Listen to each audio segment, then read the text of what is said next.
बात कर लेते हैं तो सबसे पहले एक बड़ी जानकारी आप तक साझा करें जहां टिहरी से एक बड़ी खबर है जहां पर घनसाली के पास बादल फटने की जानकारी मिली है। आसमानी आफत में 2 लोगों की जान चली गई है जबकि एक शख्स के घायल होने की भी जानकारी है। ग्राउंड जीरो पर एसडीआरएफ की टीम मौजूद है। एसडीआरएफ अपना सर्च अभियान चला रही है। सोनप्रयाग में भारी बारिश से नदी का जलस्तर भी बढ़ा है। ये बड़ी खबर आप तक हम साझा कर रहे हैं। आसमानी आफत जिसमें 2 की जान चली गई है। टिहरी से बड़ी खबर है। आसमानी आफत में 2 शख्स की मौत हो गई है।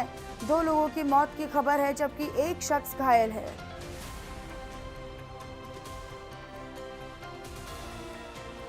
तो एसडीआरएफ अपना सर्च अभियान चला रही है। मौके पर एसडीआरएफ और कई टीमें मौजूद हैं जो कि सोनप्रयाग में जिस तरीके से बारिश हुई है और फिर बादल फटा है। घनसाली के पास बादल फटा है जिसमें 2 लोगों की मौत हो गई है जबकि एक शख्स घायल है।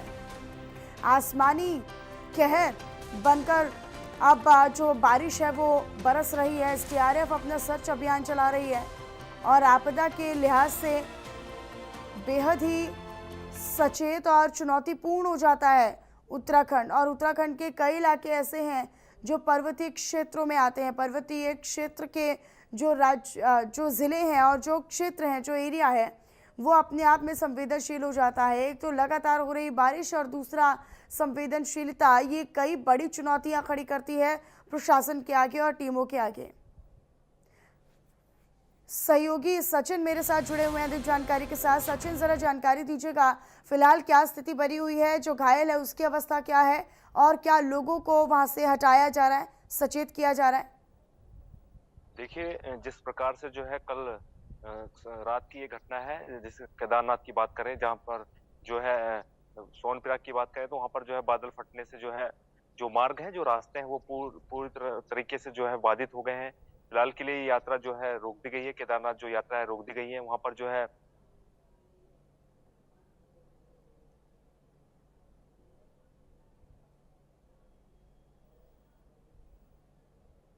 जहाँ पर जो होटल्स वगैरह है वो नदी के किनारे जो जल स्तर बढ़ रहा है, मंदाकिनी नदी का जल स्तर बढ़ रहा है, वहाँ के जो होटल्स है वो खाली करा दिए गए हैं। पार्किंग जो है वो खाली करा दी गई है। वहाँ पर डीएम जो है रुद्रप्रयाग वो पहुंच चुके हैं। और मैं आपको एक चीज बताना चाहूंगा कि मुख्यमंत्री पुष्कर सिंह धामी ने जो है कल रात जो है जो आपदा प्रबंधन सचिव है उनके साथ जो है फोन पर जो है बातचीत की है कि बिल्कुल भी जो है किसी प्रकार की लापरवाही ना हो। जो जिले के डीएम है उनको जो है अलर्ट कर दिया गया है कि जो जनता बाहर से आ रही है उन्हें किसी प्रकार की जो दिक्कत ना हो। लेकिन सबसे बड़ा सवाल ये है कि कई जगह जो है बादल फटने की घटना आ रही है। घनसाली में जिस तरीके से बादल फटा है, और देहरादून की भी बात करें, देहरादून में कल रात जो है जो ड्रेन सिस्टम को लेकर लगातार सवाल खड़े हो रहे हैं। लोगों के घरों में पानी घुस गया है। नेहरूग्राम की बात करें तो वहां पर जो है रुड़की की बात करें तो रुड़की में भी जो है छत गिरने से जो है 2 बच्चे की मौत हो गई है, कई लोग घायल हो गए हैं। तो इस प्रकार की जो है घटनाएं लगातार सामने आ रही है। लेकिन सबसे बड़ी बात यह है कि जिस प्रकार से जो है एक सवाल ये खड़ा होता है, क्योंकि राजनीतिक जो मुद्दे, राजनीतिक जो पार्टियां हैं या आम लोग हैं वो सवाल खड़े कर रहे हैं, क्योंकि जिस प्रकार से 2013 में जो आपदा आई थी, केदारनाथ आपदा, हम्म। उससे जो है सबक सबक जो है एक लेना चाहिए था, प्रशासन को लेना चाहिए था, शासन को लेना चाहिए था। जब पता बिल्कुल है कि सचिन, इस और वक्त जो है केदारनाथ तो बरसात फिर का भी मौसम बहुत है। दूर हो गया है। अभी जो हाल ही में जोशीमठ में जिस तरीके से हमने देखा कि पूरा जोशीमठ किस तरीके से ढहा, किस तरीके से वो दरक रहा था अपने स्थान से, दीवारों पर दरारें आ रही थी, सड़कें दरक रही थी।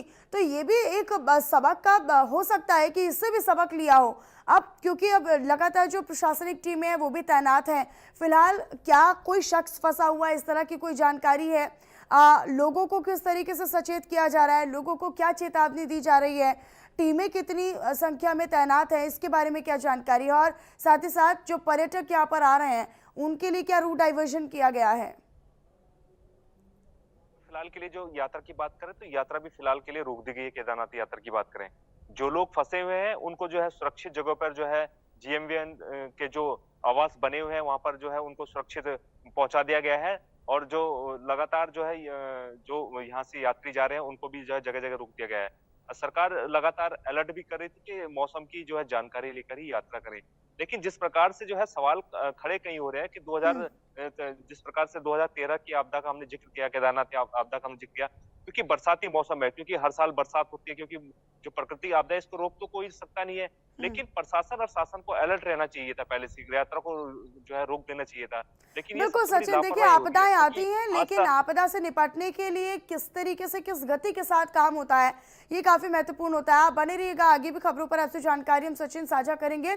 अ, और ये काफ़ी महत्वपूर्ण हो जाता है क्योंकि देखिए बादल फटा है, 2 लोगों की मौत हुई है और लिहाजा एसडीआरएफ जो है वो अपना सर्च अभियान चला रही है। सबसे बड़ी चुनौती एसडीआरएफ के लिए ये हो जाती है कि वहाँ पर जो मौजूद लोग हैं उनको सुरक्षित निकाला जाए। हालाँकि जब बादल फटा तो उस दौरान मौके पर ही 2 लोगों की जान चली गई है और एक शख्स घायल है फिलहाल। और भी लोगों को बचाने के लिए जो राहत बचाव कार्य है वो लगातार जारी है। इसी बीच ये 2 तस्वीरें आपको लगातार दिखा रहे हैं कि किस कदर बादल फटने से। और दूसरा देखिए कई सारी चुनौतियां हैं उत्तराखंड में। बादल फटा है, लगातार बारिश हो रही है, नदी नाले उफान पर हैं, नदियों का जल स्तर बढ़ गया है और आपदा के दृष्टिकोण से भी बड़ा ही संवेदनशील और बेहद गंभीर राज्य हो जाता है उत्तराखंड। और उत्तराखंड एक पर्वतीय राज्य होने के साथ साथ अब बहुत चुनौतीपूर्ण राज्य भी हो जाता है, ना केवल यहाँ पर रह रहे लोगों के लिए बल्कि पुलिस प्रशासन और सरकारों के लिए भी, और तमाम जो टीमें हैं राहत बचाव कार्य में जुटी हुई उनके लिए भी हो जाता है। हालांकि पहली मर्तबा नहीं है, हर बार इस तरह का मौसम और हर बार वही तैयारियां हम देखते हैं। इस बार भी तैयारियां पूरी हैं कि आपदाएं आती हैं, लेकिन उससे कितनी जल्दी निपटा जाए ये सबसे ज़्यादा महत्वपूर्ण हो जाता है। आपदा को नहीं रोका जा सकता, लेकिन आपदा से जल्द ही निपटा जा सकता है, उससे बचाव किया जा सकता है, लोगों की जिंदगियों को बचाया जा सकता है। ये कहीं ना कहीं तैयारी पर निर्भर करता है। लिहाजा तैयारियां पुख्ता कर ली गई हैं, तैयारियां धरातल पर मजबूत नजर आ रही हैं। मौके पर ही एसडीआरएफ की टीमें पहुंची हुई हैं जो लगातार निरीक्षण भी कर रही हैं और सर्च अभियान भी चला रही हैं।